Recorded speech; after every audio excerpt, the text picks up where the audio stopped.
Pemeriksaan mata, kesehatan mata itu bukan hanya tanggung jawab dokter mata ya Bu ya. Tapi kita semua, khususnya apalagi bapak-bapak, ibu-ibu, mbak-mbak, mas-mas yang di sekolah ini pasti sering ketemu sama adik-adiknya ya. Adik-adik lagi kan, anak-anaknya, anak didiknya maksudnya Bu. Nanti pretestnya taruh di depan aja ya Pak. Nanti kan ada post-test akan dimasukkan ke dalam pretestnya. Nah Bapak Ibu mungkin pernah melihat ini apa bentuknya bulat gitu ya. Bola mata taunya dari depan aja ya Bu, ternyata dari depan ke belakang itu kompleks. Gak hanya gang-gang kecil, kompleks tuh ya. Kompleks itu maksudnya rumit. Bagaimana mata kita bisa ngelihat dari awal sampai terakhir ke otak itu panjang perjalanannya Bu ternyata.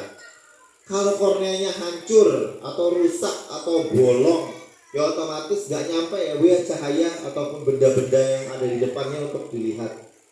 Mata minus pun gitu, plus nanti kita banyak penjelasannya, boleh tanya semua mengenai pengalaman Bapak Ibu.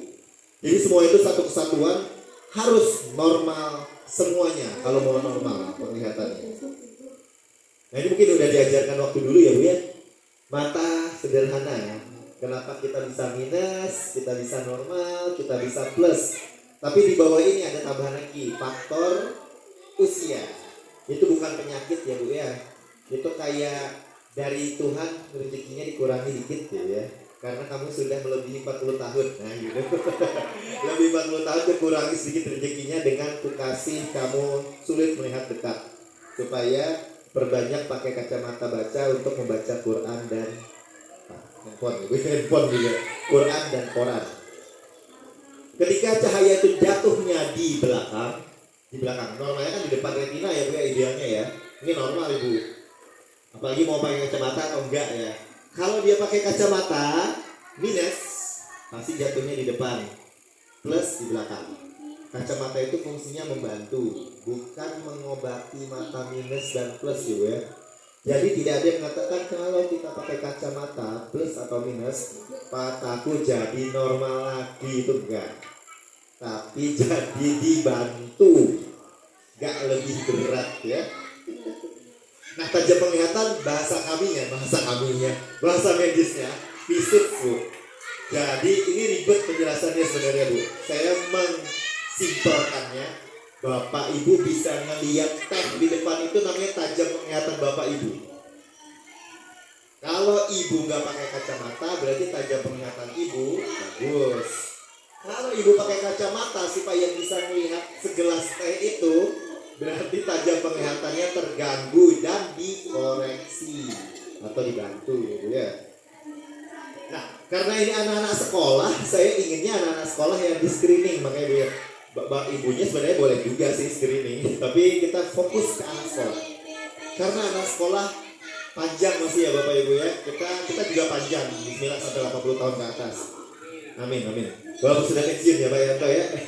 Bisa tadi ke dinas pendidikan, dinas peternakan bersama pertanian ya Pak ya. Perkebunan. Mengapa bisa terjadi kelainan tajam penglihatan? Pertama itu genetik Bu.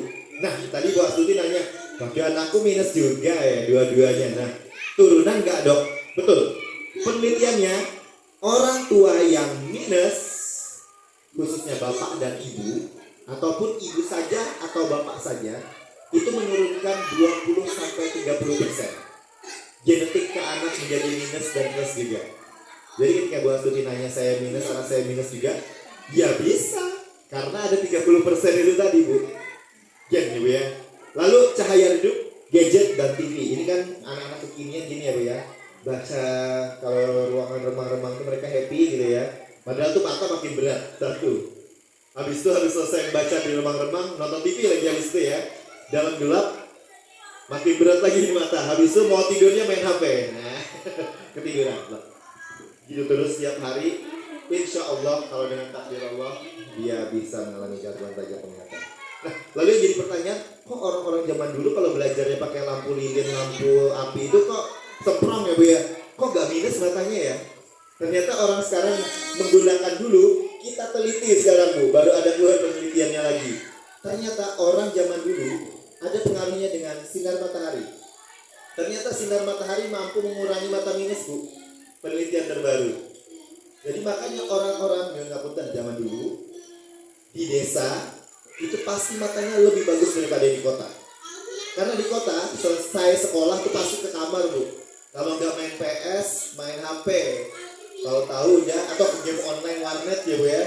Tahu-tahu pulang-pulang udah maghrib, udah malam. Kalau di desa, saya walaupun dulu di kota tapi saya sering keluar ya bu ya. Tapi tetap aja minus. Karena bapak ibu saya plus dan minus. Ibu saya minusnya 22, tinggi sekali. Jadi 2 dari 3 anak ibu saya minus. Adik saya minus 8. Saya minus 2,75. Lebih orang adik saya dari minus 8 ya. Dia berpikir mau lasik sudah tadi bu, bedah refraksi tadi. Tapi kalau misalkan orang-orang di desa sering bermain gitu. Makanya tadi katanya, Dek sering-sering ya main di lapangan, sering-sering ya main layang-layang gak apa-apa. Tapi jangan jam 11 ke atas. 11 sampai 3 itu cahaya matahari yang buruk ya bu. Kanker ya, mudah terjadi kanker kulit. Lalu bapak-bapak petani nggak mau lagi nanti bertani gara-gara nggak boleh katanya dengan sinar matahari siang ya. Enggak. Boleh. Makanya sekarang Tuhan memperkenalkan kita namanya sunblock ya bu ya. Nah itu yang mencegah kankernya kalau mau berkegiatan siang hari. Tapi Pak Petani biasa mau pakai sunblock bingung juga ya nanti ya. Nah bagaimana anak-anak kita ketahui kalau dia gangguan visus atau gangguan penglihatan ini bu. Gejala awalnya pasti dia pertama duduk paling depan. Pertama dia nggak mau duduk di belakang. Karena pasti nggak kelihatan ya di belakang ya ibu-ibu. Lalu dia sudah gini, kucek lagi. Nah itu udah tanda-tanda khas bu, pasti ada gangguan. Perlu dikoreksi kacamata. Tadi hampir saya meriksa kelas 1 sampai 3 tadi ya bu. Tadi kira-kira 5 sampai 7 lah. Ya masih di bawah 10% ya Pak ya. Yang di kota kemarin pernah sampai 20% anak muridnya. Jadi dari 100 itu 20 lebih yang minus matanya bu. Kalau ini mungkin 5-10%. Karena saya yakin di desa pasti lebih bagus penglihatannya. Mengucap, memicingkan mata, melihat lebih lebar maksudnya membelalak mata, ya kadang gini, kadang miring-miring kepalanya, kadang gini. Nah itu khas sudah. Orang yang mengalami gangguan penglihatan, khususnya anak-anak. Anak-anak itu pasti nggak mau ngomong bu, dia kabur. Tadi aja ada siapa yang namanya 6/30 itu maksudnya nanti ada kita jelaskan di situ ya. Dia malu-malu mau pakai kacamata enggak? Dia kayak gak tahu apakah mungkin mindsetnya kalau kacamata itu jadi tambah jelek ya? Enggak kok, saya nambah ganteng kok. Kata orang pakai kacamata nambah 30% gantengnya. Kalau saya lepas saya lebih jelek. Ini juga udah jelek ya, begini dilepas ya. Oke selanjutnya apa dampak penglihatan pada anak-anak bu? Pasti dia akan mengeluh pusing sama sakit kepalanya bu. Saat dia kelamaan memfokuskan suatu penglihatan, mata itu lelah itu efeknya pusing. Yang kedua, ini jangka pendeknya prestasi menurun. Otomatis dulu kelas 1 kok dia ranking 2, 3, 1, kok ranking kelas 5 kok jadi ranking 1, kok 1 lagi, ranking 7, ranking 11 gitu ya. Lama-kelamaan juling ini bu. Ini dampak apabila sudah lama, 2 ini yang berbahaya, mata malas dan juling. Juling ini berarti dia sudah berat, otot bola mata luarnya ikut-ikutan bekerja, sehingga jadi gini ya bu ya. Ini contoh aja tapi nggak kayak gini banget saya. Dia akan kayak gitu dan dikoreksi kacamata dia tetap juling, dia harus dioperasi. Dan ini 2 di kasus ini pasti ketemu di Sarjito bu, juling dan mata malas. Kalau mata malas ini bukan berarti orangnya malas ya bu. Mata malas itu maksudnya ketika mata kirinya misalkan dikasih kacamata pun nggak bisa bagus penglihatannya. Itu matanya udah terlanjur malas. Solusinya pasti kita bikin rajin dengan cara menutup mata yang masih rajin. Mata rajin kita tutup 1 jam per hari ya bu. Jadi mata kirinya yang malas bisa jadi rajin. Harapannya ketika sudah rajin koreksi kacamata bagus. Tapi jangan kelamaan nutupnya mata kanan. Kenapa nggak boleh lama-lama bu? Nggak boleh lebih dari 1 jam per hari. Ada yang tahu? Saya tutup lebih dari 1 jam misalkan mata kanannya yang udah rajin. Mata kanannya ditutup kelamaan, yang rajinnya ikutan malas. Mau bikin rajin yang kiri, yang kanannya ikutan malas. Waduh, jadi kabur, nggak bisa dikoreksi juga yang kanannya nanti. Panjang ayatnya ya bu ya. Bagaimana menanganinya? Ini yang paling murah dan paling mudah, yaitu kacamata. Tapi ingat bu, kacamata tidak mengurangi minus, tidak mengobati minus. Apalagi ada pengobatan mata minus tanpa operasi. Nah itu nggak benar Bu ya. Dikasih tetes maka nggak berkurang minusnya. Kacamata untuk mencegah perburukan. Bisa jadi kalau saya nggak pakai kacamata sekarang, bisa jadi saya kayak adik saya 8 minusnya. Karena saya pakai kacamata lebih awal, alhamdulillah dari 5 tahun saya pakai kacamata. Jadi 10 tahun udah saya pakai kacamata Bu. Tapi awalnya saya mulai 2,5. Nambahnya cuma seperempat, nggak lebih dari seperempat, paling nggak setengah. Seandainya saya nggak pakai kacamata, mungkin saya minusnya 5 udah, karena memaksakan diri. Yang kedua, mungkin ada saya tahu selain kacamata, apalagi yang kita bisa bantu supaya mata minus bilang? Oh, soft lens. Saya dengarnya apa? Sufwan tuh opo. Soft lens betul, kontak lens. Kontak lens itu bukan hanya buat gaya-gayaan ya Bu ya. Ya mungkin pakai orang gaya-gayaan juga sih. Yang matanya jadi hijau biru ya. Jadi bule lokal. Lalu ada juga yang bisa mengurangi mata minus dan silinder. Tapi saya sebutkan lagi yang termurah dan termudah kacamata. Tapi soft lens itu tidak mengurangi minus juga. Tapi sama kerjanya prinsipnya kayak kacamata. Cuma bedanya ditempel. Jadi nggak ngaruh aja ya Bu ya, nggak berubah. Tapi gantengnya berkurang nanti. Nah, tapi itu karena tidak mudah, makanya tidak direkomendasikan oleh saya. Makanya kacamata yang direkomendasikan. Tidak mudah karena kalau kita lupa mencopot, otomatis mata kita bangunnya pasti merah. Karena mata kita ini sudah ada bakteri sama virus sama jamur sebenarnya Bu. Tapi mereka kalau kita nyebutnya mungkin flora normal ya Bu ya. Maksudnya dia tuh nggak ngapa-ngapain di mata kita kalau mata kita nggak ada luka. Nah masalahnya kontak lens itu kalau kita bawa tidur nggak sadar Bu, kena bantal luka korneanya. Nah yang udah ada di permukaan tuh, aduh ada pintu nih, masuk dong kita. Nah makanya bisa bikin luka. Makanya itu tidak mudah tapi murah juga ya Bu ya. Kontak lens kan ada yang murah ya Bu. Yang ketiga ada bedah refraksi. Nah itu ada tadi pilihannya ya Bu ya. Bedah refraksi itu mungkin yang pernah Ibu dengar LASIK relax mel, itu artinya matanya, korneanya ditipiskan, dikeruk Bu. Dikeruk tapi nggak perlu biusnya tidur, biusnya cuma bius sadar. Jadi bius lokal. Bukan bius internasional ya Bu ya. Bius lokal, bius lokal itu maksudnya hanya di sekitaran Bu ya, bukan berarti produksi lokal sama produksi internasional beda. Bukan, tapi yang kalau bius lokal kita ditidurkan. Kalau bius lokal kita tidak tidur, jadi kita ngelihat kita diapain. Biasanya operasi mata gitu terus. Ibu masih bisa ngelihat mata kita diapain. Nah, tapi ada risikonya. Bedah refraksi itu tidak semua bisa. Karena ada yang kalau kornea sudah terlanjur tipis nggak bisa dioperasi. Makanya nggak semua orang mata minus bisa dilakukan bedah lasik ya Bu. Ada pemeriksaan awalnya. Biasanya mau pakai bedah refraksi atau lasik ini biasanya polisi, mau masuk tentara. Itu kan biasanya nggak boleh mata minus ya Bu. Maksimal setengah, lebih dari setengah minusnya itu nggak diterima, lagi 100% nggak diterima di polisi atau TNI. Nah mereka ngakalinnya itu bedah refraksi, operasi. Cuma saya tidak menganjurkan karena tidak mudah dan tidak murah. Tidak ditanggung BPJS ya Bu. Sayangnya tidak ada ditanggung BPJS. Harganya 25 juta ya Bu. Untuk klasik 25 juta. Dulu masih 20 ya. Sekarang 25 Bu. Tiap yang ada yang satu mata. Itu baru satu mata. Bapak kan jadi dinas peternakan lagi Pak ya. Jual peternakannya nanti kalau buat itu. Nggak bercanda ya Pak. Saya yakin kepala sekolah pensiunnya gede ya Pak. Amin. Lalu kita lanjut selanjutnya lagi.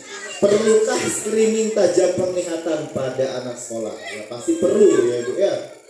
Karena saya yakin bukan hanya kami yang pernah kesini, pasti Puskesmas Gedang Sari pernah kesini ya Bu ya. Apakah sampai screening mata dan lengkap semuanya? Alhamdulillah kalau sampai minimal setahun sekali. Tapi Bapak Ibu lah yang menjadi pintu utama sebenarnya. Karena Bapak Ibu lah yang akan tahu kelainan mata pada adik-adiknya. Setelah menunggu setahun sekali orang Puskesmas, ternyata 6 bulan si Alfa misalnya kabur matanya, dia nggak akan ketahuan orang Puskesmas. 6 bulan lagi baru ketahuan. 6 bulannya itu dia udah semakin minusnya tinggi. Harapannya nggak sampai kayak gitu. Nah harapannya Bapak Ibu juga tahu cara pemeriksaannya. Nah harapannya seperti ini Bu. Nanti kan kita praktek ya Bu. Ini sudah saya desain 6 meter. Nah harapannya Bapak Ibu juga diperiksa tahu matanya kayak apa. Nah, kalau ini udah bisa dihafal, tapi ada triknya orang yang suka menghafal, kita acak hafalannya, gitu ya, biar tidak menghafal. Nah, pemeriksaannya standarnya yaitu menggunakan Snellen chart, Bu, ya di depan mata ini ya.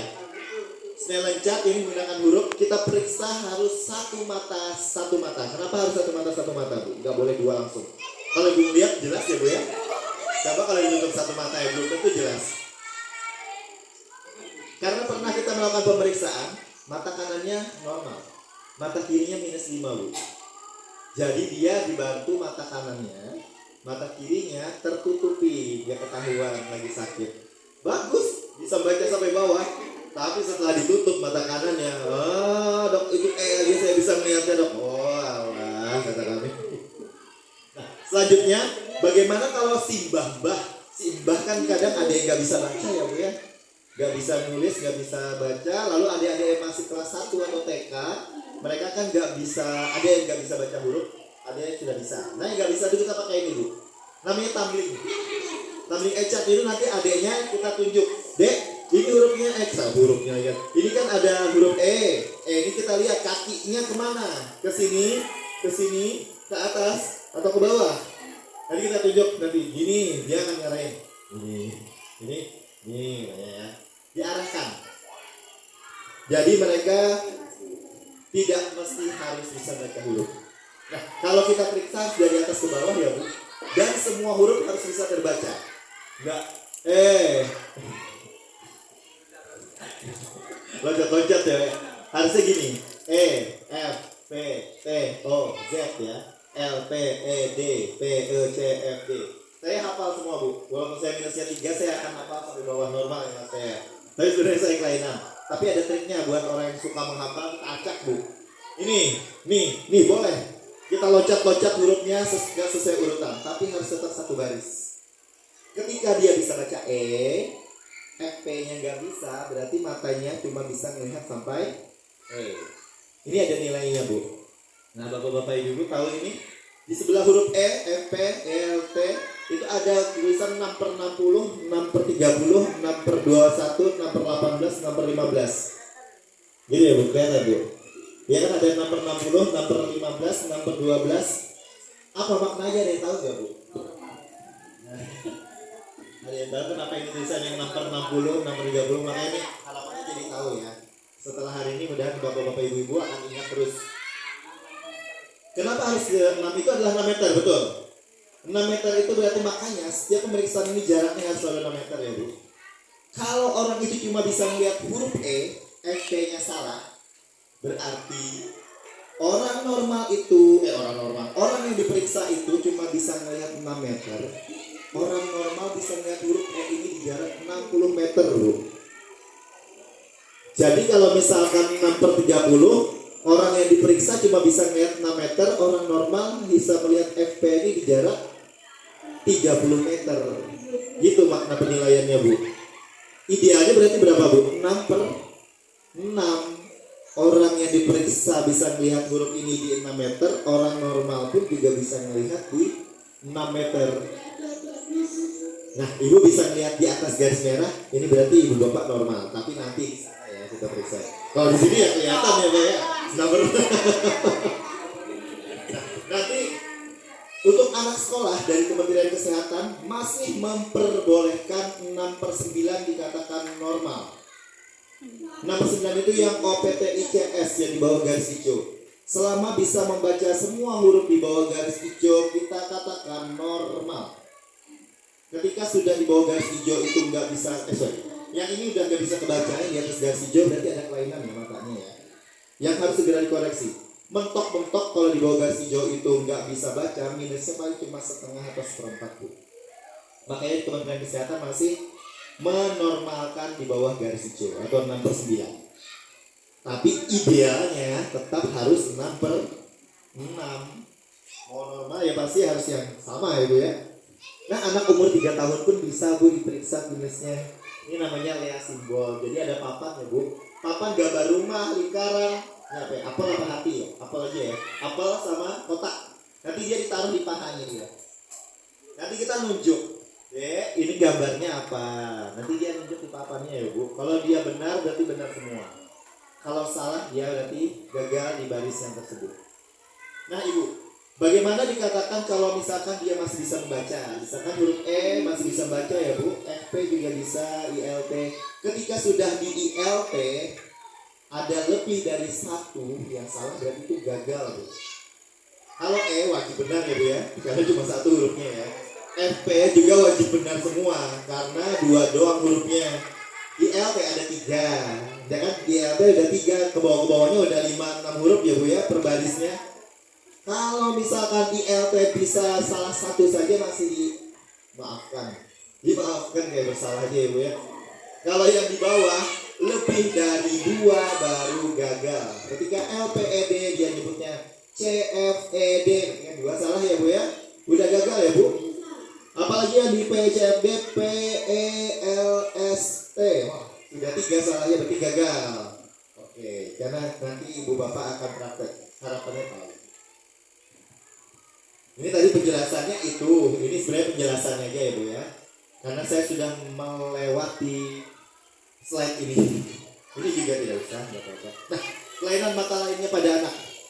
Anak-anak itu bukan hanya kacamata bu. Ibu mungkin pernah lihat anak-anak yang mengalami ini, atau bapak ibunya sendiri yang mengalami ya. Bintitan atau timbilan atau hordeolum kalau bahasa medisnya. Ini timbilan ya bu ya. Mitosnya ngintip orang mandi ya bu. Nah, mitos itu kadang ada benarnya ada salahnya ya bu.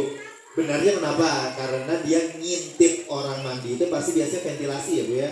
Kotor ya bu. Kotor lalu menginfeksi matanya, betul. Itu bagaimana proses terjadi timbilan pada orang yang ngintip ya bu. Tapi kalau hanya ngintip biasa itu dapat dikatakan mitos. Maksudnya ngintip yang bersih aja kok tempatnya kok timbilan.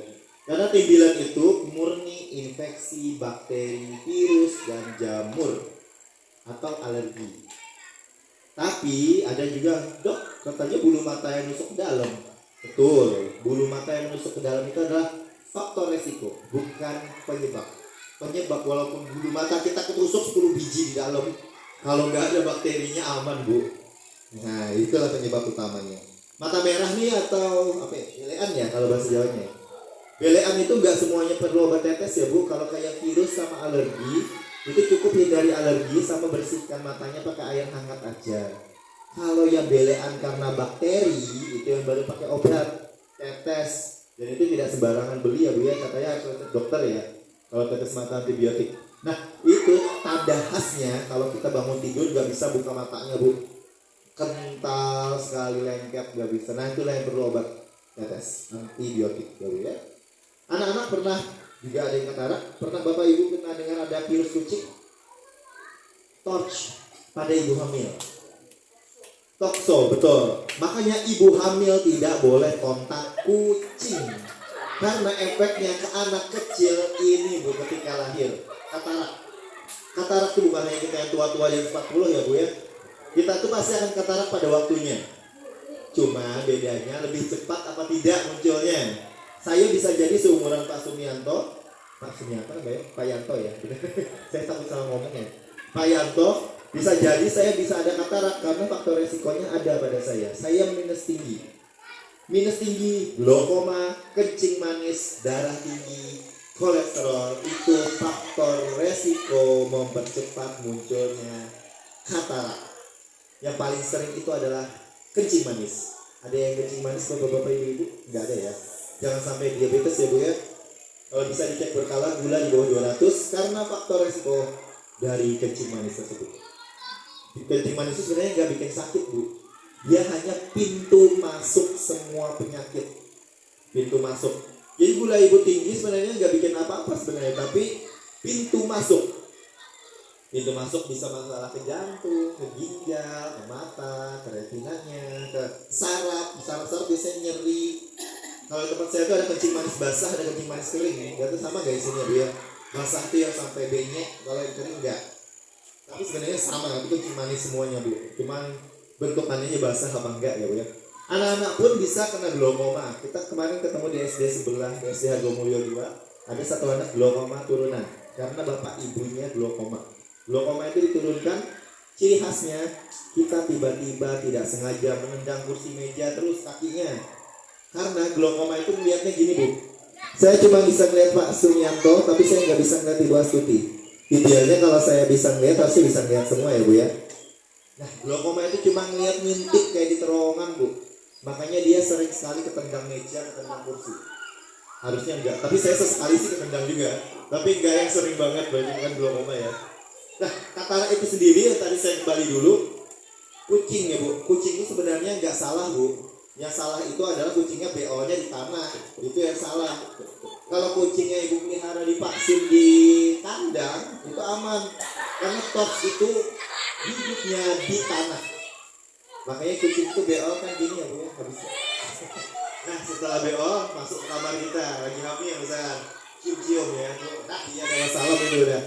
Karena dapatnya dari tanahnya, bukan kucingnya penyebabnya sebenarnya. Kucing itu sehat Bu, kalau dia betul-betul ada di rumah saja. Nah, lalu anak-anak bisa juga kena tumor bola mata Bu. Tumor bola mata ini retinoblastoma kalau bahasa medisnya. Ini tumor yang paling sering kita temukan di Sarjito dan pada anak-anak. Kemungkinan meninggal dalam waktu 5 tahun besar karena terlambat. Khasnya, Ibu pernah melihat kucing lagi nih disalahin ya. Kucing pada malam hari pernah Ibu melihat dalam keadaan gelap, matanya warna apa Bu? Kuning, terang. Persis kayak gini Bu matanya. Jadi mata kucing kita nyebutnya. Jadi anak-anak dengan tumor mata khas penglihatannya mata kucing. Ketika ngelihat itu, ibu bapak pertama kali langsung minta rujukan ke Sarjito. Karena itu pasti ke arah retinoblastoma. Harus ambil bola matanya Bu. Mempertahankan kehidupannya, ambillah satu bola matanya. Karena kalau dibiarkan dia akan menyebar. Paling dekat mata dengan apa Bu organnya kalau menyebar? Otak, betul. Ketika tumor kanker sudah menyebar di mata, pasti menyebarnya ke otak pertama kali. Makanya tingkat meninggalnya, mortalitasnya paling tinggi karena dia dekat dengan mata. Otak. Oke, alhamdulillah. Terima kasih Bapak-bapak Ibu-ibu. Saya harapannya setelah ini ada post-test juga. Post-testnya sama. Harapannya, oh itu tahu jawabannya tapi podo itu ya, aku betul udah jawaban dulu. Ada yang mau ditanyakan Bapak-bapak Ibu-ibu? Harapannya banyak pertanyaan. Boleh pengalaman Bapak-bapak Ibu? Pengalaman pakai kacamatanya boleh, anaknya Ibu atau Bapak, tetangganya juga boleh, ataupun suaminya juga boleh. Banyak kok yang suami juga dikonsulkan ke saya, Dok, suami saya habis